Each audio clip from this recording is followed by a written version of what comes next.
What are your politics? Well, I am afraid I really have none. I am a liberal unionist. Oh, they count as Tories. They dine with us sometimes, or come in the evening. Now to minor matters. Are your parents living? I have lost both my parents.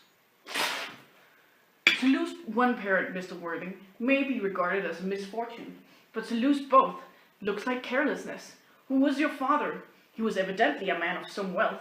Was he born in what the radical papers call purple commerce, or did he rise from the ranks of the aristocracy?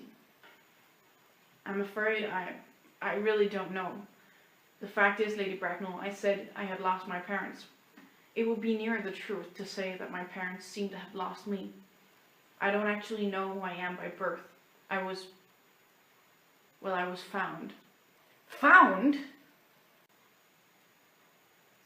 The late Mr. Thomas Cardew, an old gentleman of a very charitable and kind disposition, found me and gave me the name Worthing because he happened to have a first-class ticket for Worthing in his pocket at the time. Worthing is a place in Sussex. It is a seaside resort. Where did the charitable gentleman who had a first-class ticket to this seaside resort find you? In a handbag. A handbag? Yes, Lady Bracknell. It was in a handbag. A somewhat large black leather handbag with handles to it. An ordinary handbag, in fact.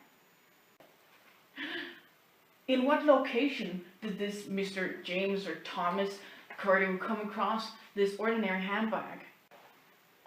In the cloakroom at Victoria Station.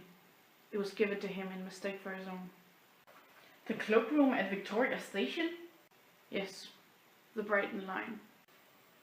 The line is immaterial, Mr. Worthing. I confess I feel somewhat bewildered by what you have just told me.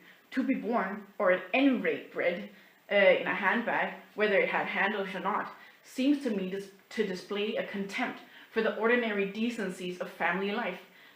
That reminds one of the worst excesses of the French Revolution, and I presume you know what that unfortunate movement led to. As for the particular location in which the handbag was found, a cloakroom at a railway station might serve to conceal a social indiscretion. Has probably indeed been used for that purpose before now, but it could hardly be regarded as an assured basis for a recognized position in a good society. May I ask you then, what would you advise me to do? I need hardly say I would do anything in the world to ensure Gwendolyn's happiness. I would strongly advise you, Mr. Worthing, to try and acquire some relations as soon as possible, to make a definite effort to produce at any rate one parent of either sex before the season is quite over.